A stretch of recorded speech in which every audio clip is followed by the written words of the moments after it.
नारायण पूछे तुलसी से दिलवा के बात हो। नारायण पूछे तुलसी से के तो हर माता तुलसी के तो हर पिता के तो हर माता तुलसी के तो हर पिता के हमें कांता तो हर हो।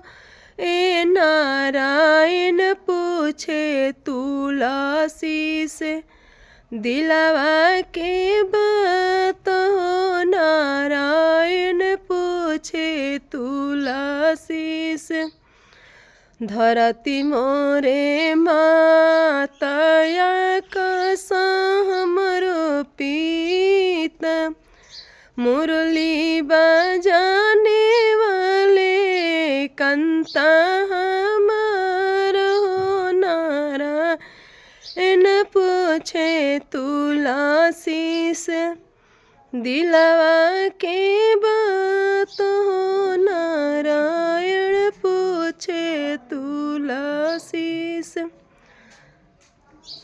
तुलसी दिवस की हार्दिक शुभकामनाएं। तुलसी दिवस की हार्दिक शुभकामनाएं। आप सबको राधे राधे, जय श्री कृष्णा, हर हर महादेव।